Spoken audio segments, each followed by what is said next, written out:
Yes, once again mga minamahala. Tayo po'y nagpanyay na makinig sa banal na salita kay Brother Lauro Buduso nang walang bawas, walang dagdag, walang pagkapilipit at walang sariling pagpapaliwanag. Ito po'y part 3 na ng patungkol sa Sabat. At lagi ko sinasabi na wala po tayong layo na manakit ang damdamin o manira ng sinuman, kung ito'y malayang kapahayagan ng mga salita ng Panginoon at tayo po'y mag-aral, magsuri at ating alamin kung ano mga aral na patungkol po sa Panginoon. No? Kasi yung pinag-aralan natin sa part 1 na tungkol sa Sabbath day sa Old Testament at patuloy dun sa time interval at sa New Testament ng Sabbath day. At ito ngayon, ang part 3, kung ano ba talaga ang pagsamba, no? Kung Friday, Saturday, or Sunday. Kasi yung iba nga, sabi nga, ulitin ko lang, no? Kasi yung Friday sa kapatid nating mga Muslim, Friday yun. At saka yung Saturday sa mga kapatid nating mga Adventista. At saka sa Sunday nga worship, ay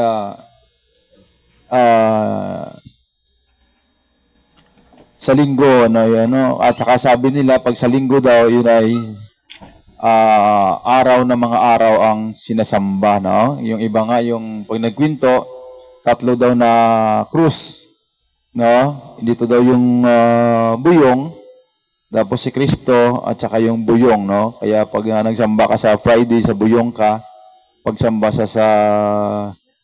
Saturday, sa gitna, yun, kay Kristo daw. Kaya pag Sunday, sa buyong ka rin, no? Doon pa rin sa kabila, sa 3 cross. Kaya hindi po, pero hindi ganun. Hindi po ganun, no? Hindi po yun. Mga kwento lang o yun. Mga kwento lang o yun. Kaya titignan natin, no, kung ano talaga yung mga katotohanan na galing po sa Panginoon. No? Tayo po yung binag-binag, no? Titignan natin kung ano talaga ang mga katotohanan. No? Magbasa tayo sa Galatia 4:3 and 4. No? Verse 3 and 4.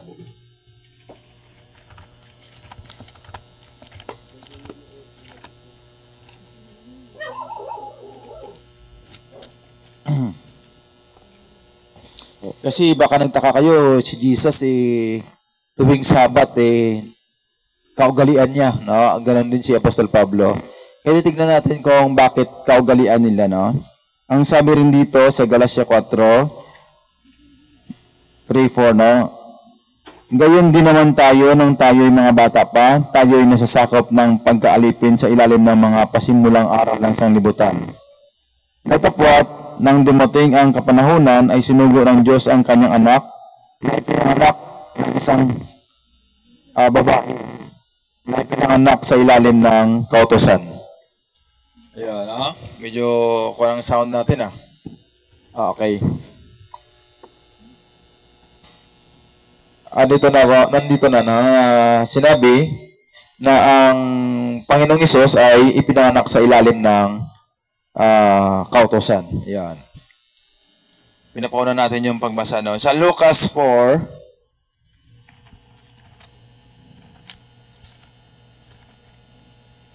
sa Luke chapter 4, verse 16. 4:16, lundag sa 28-30. At siya'y napa sa Nazaret na kanyang nilakhan. At ayon sa kanyang kaugalian, siya'y pumasok sa sinaguga ng araw ng Sabat at nagtindig upang bumasa. You know, si Jesus ay sinabi rito, siya'y pumasok sa sinaguga sa araw ng Sabat. Baka sabihin nyo naman, nagsamba pumapasok siya sa araw ng Sabat, no? At nagtindig upang bumasa, no? Kaya rito din sa 28, at nangapuspos ng galit ang lahat, no? Hindi sila magkasama, hindi sila magkasing espiritu, kumbaga, no? Kaya sabi rito sa 28, at nangapuspos ng galit ang lahat ng nasa sinagoga sa pagkarinig nila ng mga bagay na ito. At sila'y sitindig at ipinagtabuyan siya sa labas ng bayan at dinala siya hanggang sa ibabaw ng taluktok ng gulod na kinatatayuan ng kanilang bayan upang siya'y maibulid nila ng patiwarik. Datapwat pagdaraan niya sa gitna nila ay yumao ng kanyang lakad. Huwag mo sabihin na magkasama sila, no? Pumapasok siya doon para pag-aralan niya yung mga tao, no? Hindi yung dahil magkasama sila. Na talagang tuwing Sabat ay nagsasamba doon sila, magkasama sila, kasama sila. Hindi gayon, no? Dahil pumapasok siya doon, ulitin ko sa 16, at siya ay napasa Nazaret na kanyang nilakhan, at ayon sa kanyang kaugalian, siya ay pumasok sa sinagoga ng araw ng Sabat na yun. At nagtindig upang bumasa. At ibinigay sa kanya ang aklat ng propeta Isaias, at minuklat niya ang aklat na nasumpungan niya ang dakong kinasulatan. Yan. Pero kung basahin mo dyan kung anong nangyari, basahin na lang. Sumasa akin ang Espiritu ng Panginoon sapagat ako ay pinahiran niya upang ipangaral ang mabuting balita sa mga dukha. Ako'y sinugo niya upang itanyag sa mga bihag ang pagkaligtas at sa mga bulag ang pagkakita upang bigyan ng kalayaan ang nangaapi. Ayun, no? Pero nagalit yung mga tao sa 20. At binulumbon niya ang aklat at isinauli at naglilingkod at naupo at ang mga mata ng lahat ng nangasa sinaguga ay nangakatitig sa kanya. 28. At nangapospos ng galit ang lahat ng nangasa sinaguga sa pagkarinig nila ng mga bagay na ito. At sila'y nagtindig at pinagtabuyan siya sa labas ng bayan at dinala siya hanggang sa ibabaw ng taluktok ng gulod na kinatatayuan ng kanilang bayan upang siya'y maibulid nila ng patiwarik. Datapat pagdaraan niya sa gitna nila ay yumaon ng kanyang lakad. Yan. Kahit kaugalian nila yon, pero hindi yun sila magkasama na magkaisa silang magsamba doon o ano man ang gagawin ng mga tao, no? Na si Jesus ay kanilang hindi naman nila sinasamba eh. No, si Jesus dahil tingnan mo nagalit nga sila at nangapospos ng galit ang lahat ng nangasa sinaguga. Yon. No? At saka magbasa rin tayo dito sa kahit si Apostol Pablo, kinaugali niya rin, no? Kinaugali niya rin, no? Sa 18:4-6 sa gawa 18. Huwag mo sabihin na kung kinaugali nila yung pagpunta tuwing Sabat, huwag mo sabihin magkasama na sila. No? Halimbawa sa akin, pumapasok ako sa ibang mga reliyon. Ibig sabihin, yun ay kaagad ako doon. Kapag kasama na kami, hindi naman gano'n, no? Siguro din sa kanila. Kahit sabi mo kinaugali, babasahin ko na lang, no? Sa 18:4-6. At siya'y nangangatwiran tuwing Sabat sa sinagoga, at hinihikayat ang mga Hudyo at ang mga Griego. Datapwat ng si Silas at si Timoteo ay magsilusong mula sa Macedonia, si Pablo ay napilitan sa pamagitan ng salita na sinasaksihan sa mga Hudyo na si Jesus ay siyang Kristo. At nang sila'y magsitutol ay magsipamusong, ay ipinagpag niya ang kanyang kasuotan at sa kanila'y sinabi, ang inyong dugo'y sumain yung sariling mga ulo. Ako'y malinis buhat ngayoy, paparoon ako sa mga hintil. Yan, tama sa 6. At nang sila'y magsitutol at magsipamusong, yun, hindi sila magkasama. No, huwag mo sabihin na kung pumasok sila sa araw ng Sabat, magkasama na sila. Hindi gano'n, no? Hindi gano'n, no? Basahin natin ulit sa 17. 17, chapter 17, verse 2. Lundag sa 4 and 5, no? 17, verse 2. Si Pablo, ayon sa ugali niya, ay pumasok sa kanila at sa 3 Sabat ay nangatwiran sa kanila sa mga kasulatan. Tingnan natin. 4. At nangahikayat ang ilan sa kanila at nakikampi kay Pablo at kay Silas at gayon din ang lubhang maraming mga Griyegong masisipag sa kabanalan, at hindi kakaunting mga babaeng marangal. 5. Datapot ang mga Hudyo palibasay nangaudyukan ng inggit ay nangagsama ng ilang masasamang tao sa pamilihan, at pagkatipon ng isang karamihan ay ginulo ang bayan, at pagkalusob sa bahay ni Jason ay pinagsikapan nilang sila'y iharap sa mga tao. Yon, pumapasok sila sa mga sinagoga kung magkatipon-tipon sa tuwing Sabat para mapag-aralan nila yung mga tao. Yon, kita mo marami ang nahikayat. Sabi dito, at nangahikayat ang ilan sa kanila, at nakikampi kay Pablo at kay Silas, at gayon din ang lubhang maraming mga Griyegong masisipag sa kabanalan. Yung mga sisipag sa kabanalan, no? Yung mga totoo talaga, no? At hindi kakaunting mga babaeng mararangal. Yon.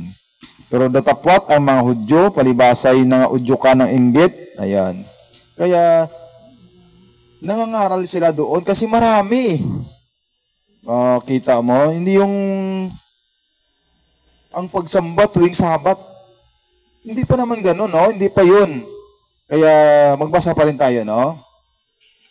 Oo. Sa 26, sa Gawa 26, no? Sa Gawa 26, 4, 5, 9, and 10, no? 4, 5. Ang akin ngang pamumuhay mula sa aking pagkabata na nang unay inugali ko sa gitna ng aking bansa at sa Jerusalem ay nalalaman ng lahat ng mga Hudyo na nagtatalastas nila mula pa ng una kung ibig nilang magsaksi alinsunod sa lalong mahigpit na sikta ng aming reliyon, ay nabuhay akong isang Fariseo. Sa 9 and 10. Tunay na ako may nag-iisip, dapat akong gumawa ng maraming mga bagay laban sa pangalan ni Jesus na taga Nazaret. 10. At ginawa ko rin ito sa Jerusalem, at kinulong ko sa mga bilangguan ang maraming mga banal. Pagkatanggap ko ng kapamalaan sa mga pangulong saduti, at nang sila'y ipinapapatay, ay ibinibigay ko ang aking pagsang-ayon laban sa kanila. Yon, no? Kaya si Apostol Pablo, na sinuguran ng Diyos, ay naging leader din siya, no? Umalis siya doon sa umalis sa 5 at talastas nila mula ng una kung ibig nilang magsisaksi na alinsunod sa lalong mahigpit na sikta ng aming reliyon. No, umalis siya doon sa reliyon nila. Ay nabuhay akong isang Fariseo, na umalis siya sa Fariseo, sumama sa kay Jesus.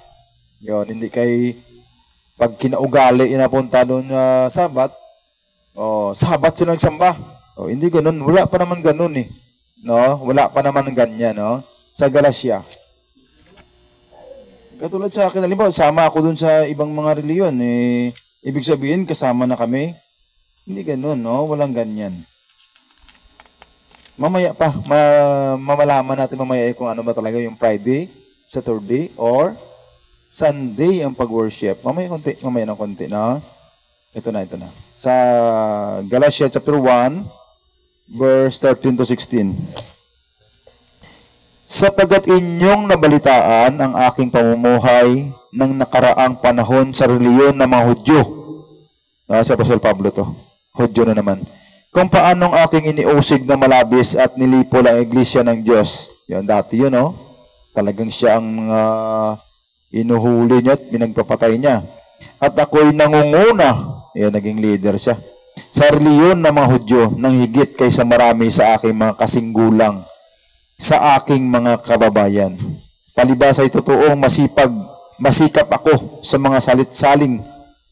Sabi ng aking mga magulang, hindi naman pala, mga heresy naman pala ito, mga salit-saling sabi ng aking mga magulang. 15. Ngunit nang magalingin ng Diyos na siyang sa akin ay nagbukod, buhat pa sa tiyan ng aking ina, at ako'y tawagin sa pamagitan ng kanyang biyaya. 16. Naihayag ang kanyang anak sa akin upang siya'y aking ipangaral sa gitna ng mga hintil, pagkarakay hindi ako sumangguni sa laman at sa dugo. Yan, no? Hindi siya sumangguni sa laman at ng dugo, no? At naging leader din pala dito si Apostol Pablo, no? Sabi niya, sapagkat inyong nabalitaan ang aking pamumuhay ng nakaraang panahon sa reliyon ng mga Hudyo, kung paano aking iniusig na malabis ang umalis sa doon, no? Pumunta siya sa naging Kristiyano siya, no? Kasi naging leader siya, sabi niya, no? At ako'y nangunguna sa reliyon ng mga Hudyo. Ayun, no? Kaya ang ganda ng pagkatawag sa kanya ng Panginoon, no? Naging leader siya doon. Sa Gawa 25:7. Kaya hindi kaya wag mo sabihin na pag kinaugali nila kasi siyempre pag maraming tao, pag pinangaralan nila, talagang no? Magkakaano ba tawag doon? Sama kami doon sa kanya, dito na kami sa kabila. Yun. Kaya hindi gano'n, no? Na pag basa mo na kinaugali nila, magkasama na sila. Ang pagsamba nila ay Sabado rin. Hindi ganoon. Wala kayong mabasang ganyan pa, no? Mamaya pa. 25 sa Gawa 25:7. 25:7.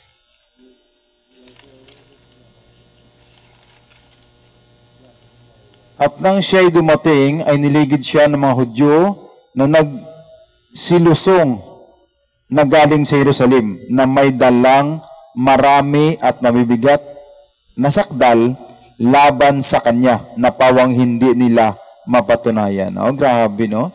Mabibigat, no? Kay Pablo. Sa size, basta niya sa size. At nang siya'y makatira na sa kanila, nahihigit sa 8 o 10 araw, ay lumusong siya sa Caesarea. At nang kinabukas ay lumuklok siya sa hukuman at ipinaharap sa kanya si Pablo. At nang siya'y dumating, ay niligid siya ng mga Hudyo na nagsilusong na galing sa Jerusalem, na may dalang marami at mabibigat na sakdal laban sa kanya, na pawang hindi nila mapatunayan. No? Grabe, no? Basta kay Lord ka, marami talagang mga hindi magandang mga saksi, mga bulaang saksi, no? Laban sa mga pinili ng Diyos, no? Kaya ganun yun, no? Katulad kay Apostol Pablo, kita mo mga mabibigat, no? May dalang marami at mabibigat na sakdal, no? Mga kabulaanan to, eh. Laban sa kanya na pawang hindi nila mapatunayan, no? Mga talagang mga panirang puri lang, no? Ayun, basta yun ang mabasa natin, no? Kahit na sabihin mo kinaugali nila tuwing Sabat, no? Huwag mo sabihin na magkasama na sila. Ayun, no? At saka sa mga apostol naman tayo talaga matuto, eh. Kaya ito sa 1 Corinthians, para malaman na natin kung ano ba talaga, no? Friday, Saturday, or Sunday, no? Sa kanila naman tayo matuto, eh. Sa mga apostol, 1 Corinthians 4:6, no? Sabi rito.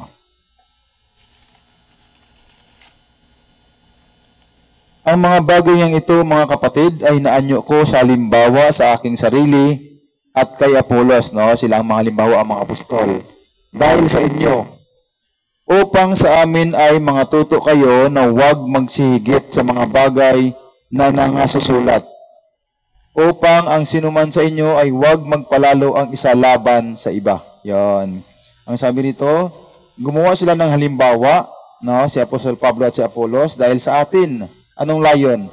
Ang layunin upang sa amin, upang sa kanila ay matuto tayo, no? Na huwag magsigit sa mga bagay na nasusulat. Upang ang sinuman sa inyo ay huwag magpalalo ang isa laban sa iba. Para huwag magkaroon ng kapalaluan, huwag humigit sa mga bagay na nasusulat. No? So, ito na para malaman na natin kung ano ba talaga, no? Oo, una-una, babasahin natin yun. Yung mga una nating binasa, kinaugali nila talagang pumasok dun sa mga araw ng Sabat, oh. Kasi nagsasamba yung mga Hudyo, no? Ang mga tao, no, sa Israel, no? Na araw ng Sabat, no? Ito tignan natin, no? Ito magbasa muna tayo ng araw-araw na pag-worship, no? Sa Roma. Kasi may babasa tayo pero kung sa Roma 12:1, kaya nga mga kapatid, ipinamanhik ko sa inyo alang-alang sa mga kahabagan ng Diyos na inyong iharap ang inyong mga katawan na isang haing buhay, banal, na kaaya-aya sa Diyos, na siya ninyong katampatang pagsamba. Yan, mga katampatang pagsamba sa Roma 11:12. 2. At huwag kayong magsiyaon sa sanglibutan ito, kundi mag-iba kayo sa pamagitan ng pagbabago ng inyong pag-iisip upang mapatunayan ninyo kung alin ang mabuti at kaaya-aya at lubos na kalooban ng Diyos. Yun, Kaya sabi rito, kaya nga mga kapatid, ipinamanhik ko sa inyo alang-alang sa mga kahabagan ng Diyos na inyong iharap ang inyong mga katawan na isang haing buhay, banal na kaaya-aya sa Diyos na siya ninyong katampatang pagsamba. Ayan, ito. Ang sa Gawa, chapter 2. Dali na lang ito, Gawa, chapter 2.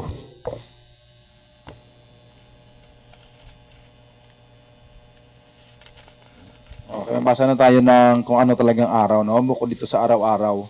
Sa Gawa, chapter 2, verse 46-47.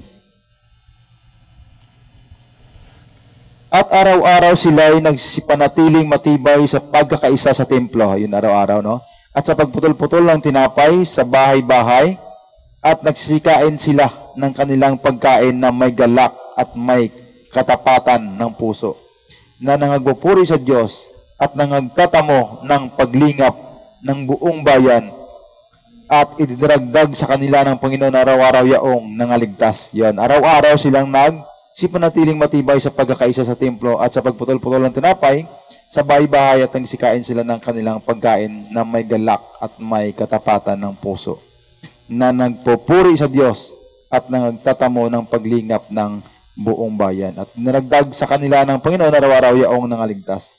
Yan, araw-araw sila yung nagsipanatiling matibay, Kaya, pero hindi yung parang, kasi hinahanap dito kung ano talagang araw, Bukod dito sa araw-araw, kasi hindi man malaman mamaya kung ano ba talaga, Biyernes, Sabado, or Linggo, Dito natin malaman, Kailan ba sila nag-a-assemble?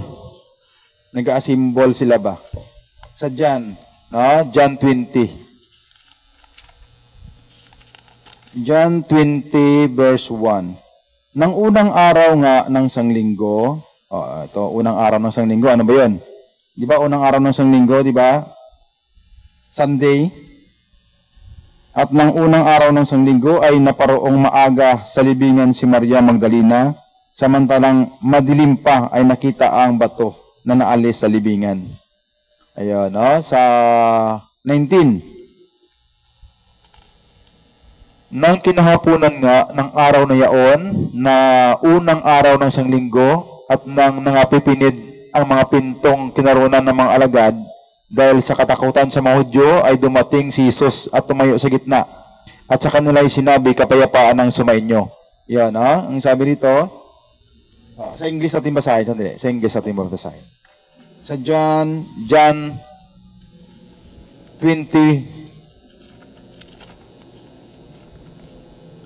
20 verse 1. Ito na lang sa verse 19 sa 19. Then the same day at evening, being the first day of the week, when the doors were shut, where the disciples were assembled. Nag-assembled sila first day of the week, For fear of the Jews came Jesus and stood in the midst and said unto them, Peace be unto you.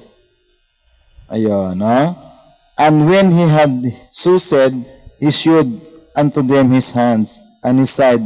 Then were the disciples glad when they saw the Lord. Ayun, nag-assembled sila first day of the week, Pero baka sabihin mo kagad, but nagsamba ba sa dyan? Hindi naman Assemble din naman sandali lang Pinapano ko lang na nag-assemble sila first day of the week. Ayan, sa Acts 20. Una nag-assemble sila sa John 20 verse 19, nag-assemble sila first day of the week. Ayun. Sa Acts 20 verse 7 and 9. 7 to 9. At nang unang araw ng sanglinggo, nang kami nangagkakapisan upang pagputol-putulin ang tinapay, si Pablo ay nangaral sa kanila na nag-akalang umalis sa kinabukasan at tumagal ang kanyang panalita hanggang sa hating gabi. At may maraming mga ilaw sa silid sa itaas na nagkakatipunan namin at may nakaupo sa durungawan na isang binatang nagngangalang Eutiko na mahimbing na pagkatulog at samantalang si Pablo ay nangangaral ng mahaba, palibas ay natutulog ay nahulog buhat sa 3 grado at siya'y binuhat na patay. Ayun. Pero ang tinitignan natin dito ay nag-breaking of bread sila kailan? First day of the week. Ayun. Nauna, ang disciples ay assembled. Tapos pangalawa nating binasang verse sa Gawa 20 verse 7 to 9, ang sabi rito sa 7, at nang unang araw ng sanglinggo, first day of the week din, linggo din, nagkaputol-putol ng tinapay, nag-breaking of bread sila. Sa 1 Corinthians, 3 verse. Sa 1 Corinthians chapter 16, ano ba to? First day of the week na naman ba to? O Sabbath day. Tignan natin. Sila na to, magkakasama na talaga sila to, si Jesus at saka ang mga alagad niya, ito. Sa 1 Corinthians 16:1 to. Ngayon tungkol sa ambagan, sa pagkoleksyon, sa koleksyon. Ngayon tungkol sa ambagan sa mga banal, ay gawin din naman ninyong gaya ng inuutos ko sa mga iglesia ng Galacia. Tuwing unang araw ng sanglinggo, ang bawat isa sa inyo ay magbukod na magsimpan ayon sa kanyang iginiginhawa upang wag nang gumawa ng mga ambagan sa pagparian ko. Wala nang ibang araw kundi first day of the week, Linggo din ang mga koleksyon. Nakita nyo? Ang pag-assemble nila, linggo, ang pag-breaking of bread, Domingo man, linggo man, ang Sunday, kag ang sa 1 Corinthians 16:1 to, kada first day of the week, Sunday man, ang pag-collection, walang ibang araw, kundi Sunday, ang collection, ng mga ambagan nila, Kag sa Matthew 28, ang pagsamba nila. Ari na. Ang pagsamba nila. Tingnan natin kung anong araw. 28. Kasing binasa pa lang natin ang pag-assemble ng disciples sa John 20 verse 19, nag-assemble sila, first day of the week, Sunday. Sa Acts 20 verse 7 to 9, came together to breaking of bread, Sunday naman, first day of the week. Sa 1 Corinthians chapter 16 verse 1 and 2, nag-collection sila first day of the week, Sunday rin yun sa kalendaryo, Sunday rin yun. Kaya tignan natin dito sa Matthew 28 verse 1, lundag sa 9 kasi 17, tingnan natin kung kailan sila nag-worship kay Jesus. Matthew 28, kung Sabado ba yun o Linggo. Tingnan natin. Sa 28 verse 1 sa Matthew. Nang magtatapos na ang araw ng Sabat, ayun, magtatapos na yung araw ng Sabat, Nang magbubukang liwayway na, ang unang araw ng sanglinggo ay nagsiparoon si Maria Magdalena at ang isa pang Maria upang tignan ang libingan. Yon. Sunday sila nagtingin. Sa 9. At narito sila ay sinalubong ni Jesus na nagsasabi, mga galak kayo. At sila ay nagsilapit at niyakap ang kanyang mga paa at siya ay sinamba. Yan. First day of the week, nagsamba sila, Sinamba nila si Jesus. First day of the week, Linggo yun sa kalendaryo. Sa 17. At nang siya ay kanilang makita, ay kanilang sinamba siya. Datapot ang ilan ay mga gaalinlangan. At lumapit si Jesus sa kanila at sila ay kanyang kinausap. No, first day of the week din, sinamba nila si Jesus. No? Nag-worship sila kay Jesus. First day of the week. No? Ano ba first day of the week sa kalendaryo? Di ba Sunday? Kaya pag tinignan mo yung 4 na verse, John 20 verse 19, disciples were assembled. No? First day of the week. Acts 20 verse 7 to 9, came together to breaking of bread. Nag-breaking of bread sila. No? Sa 1 Corinthians 16:1 to, tuwing first day of the week, nag-collection sila. Nag-ambagan sila, no? First day of the week man Japo, no? Saan ba yung Sabado? Mamaya, mabasahin natin yung Sabado. Mamaya babasahin natin yung mga iyakay Sabbath keeper kung anong nangyari. Bakit puro na lang to linggo ang binasa ko? Sa Matthew 28 verse 1, 9 and 17, nag-worship sila kay Jesus. No? First day of the week man. So, saan ba yung Sabat? Dito sa mga alagad. Kasi sa mga alagad tayo matuto eh. Ito babasahin natin sa Lyok. Kasi baka sabihin mo, ang binasa ko lahat. Patungkol lang lahat sa first day of the week. Ba't hindi ko binasa yung parte sa Sabat? Ito babasahin natin. Isa na lang verse kagad, no? Isa na lang. Ano natin ng konti, tapos ano natin, no? Kasi puro binasa ko first day of the week, puro linggo, no? Ito babasahin din natin yung patungkol sa Sabat na kung anong nangyari. Luke chapter 23 verse 54 to 56. At nooy araw ng paghahanda at nalalapit na ang Sabat. 55. At ang mga babae na nagsisama sa kanya mula sa Galilea ay nagsisunod at tinignan ang libingan at kung paano ang pagkalagay ng kanyang bangkay. 56. At sila'y nagsiuwi at nangaghahanda ng mga pabango at mga ungwento. Umuwi sila. 56, no? Ulitin ko sa 56. At sila'y nagsiuwi at nangaghanda ng mga pabango at mga ungwento. At ng araw ng Sabat, sila'y nangagpahinga ayon sa utos. Nagsiuwi sila nung Sabbath day. Hindi naman sila nag-worship No? Hindi naman sila nag-worship No? 56 to, ano ba yun? 23. Basahin ko ulit, no? Ang sabi dito sa 56 na lang, no? At sila nagsiuwi at naghanda ng mga pabango at mga ungwento. At ng araw ng Sabat, sila'y nangagpahinga ayon sa utos. Nagsiuwi sila. Hindi naman sila nagsamba, no? Kaya ang pagsamba, linggo, lahat ang binasa natin, no? Kaya pag may nabasa ka pa dyan na Sabado, magkakakontra na mamaya yan. Kasi 4 na verse yung binasa ko, puro talaga linggo. Tapos magbasa ka na naman ng Sabado. Hindi na pwede yun. No? Ito, ulitin ko, no? Sa John 20, verse 19, the disciples were assembled. Sa Acts 20, verse 7 to 9, nag-came together to breaking the bread. Domingo din. No? Sa 1 Corinthians 16:1 to, nag-collection sila, wala siyang ibang araw. No? Linggo rin, first day of the week. Sa Matthew 28, verse 1, lundog sa 9, kagsa 17, nag-worship sila kay Jesus, first day of the week, Domingo rin.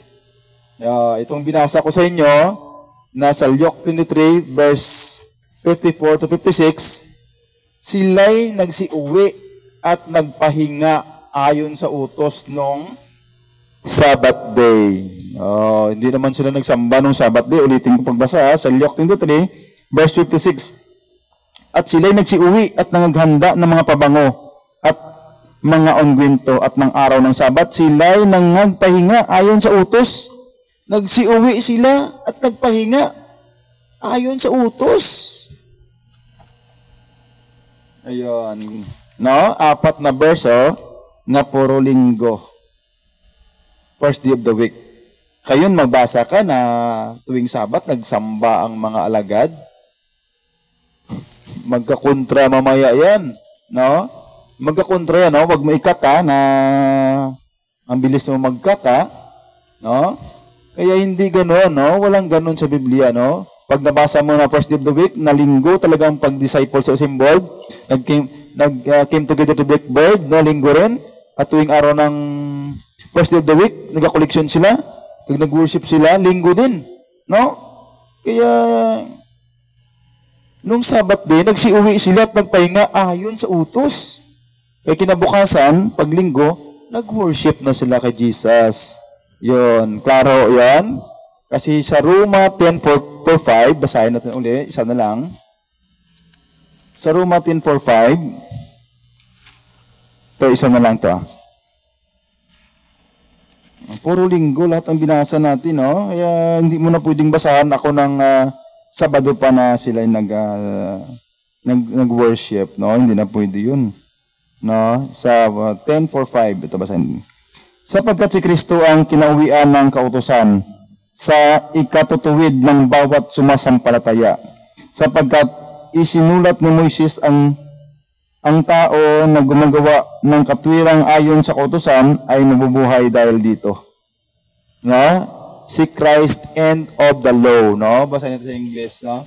Yung mas klaro siguro sa ito, basahin natin sa English. Sa Roma, ito isang verse na to. Sa Roma chapter 10 verse 4 and 5. For Christ is the end of the law for righteousness to everyone that believeth. For Moses described the righteousness which is of the law, that the man which doeth those things shall live by them, no? For Christ is the end of the law. Yon. Kaya nga ito pinag-aralan natin doon na ang Sabbath day sa Old Testament hanggang sa kalagitnaan, sa time element between Old and New, pinag-aralan din natin. At saka sa New Testament about the Sabbath. At ito sa last sa part 3, na kung anong araw, no? Bukod doon sa everyday worship, no? Palagi talaga na mababasa natin na puro talaga first day of the week, no? Sa kalendaryo pa ay linggo, no? 4 na verse, no? Puro linggo lahat, no? Nag-disciples assembled, nag-came together to breaking bread, nag-collection, linggo din, worship Jesus, linggo din, no? Kaya ang araw ng Sabat, sila ay nagsiuwi at nagpahinga ayon sa utos. Wala sila nagsamba, no? Nagpahinga sila. Ayun, klaro 'yun. Kaya pasalamat tayo sa Panginoon na tayo pong ating pong napag-aralan ito na ito po'y galing sa Panginoon, no? At ang sabi dito, mapapalad ang nakikinig ng salita ng Panginoon at ito'y sinasampalatayan na, no? Salamat sa Panginoon. At tayo pong napakinggan ito at harinawa ay inyo din ma-share sa iba, no? Kung ano ba talaga, kasi may palagi kong marinig yan na ang Sunday worship ang nagsamba daw sa araw ng mga araw ang pagsamba. So, thank you Lord, no?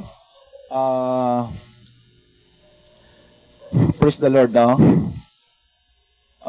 Praise God, no? By the Church of Jesus Christ, the Lord and Savior, the Remnant, ang nagsasabi. God bless everyone. God bless Philippines. Always smile and always remember, Jesus loves us.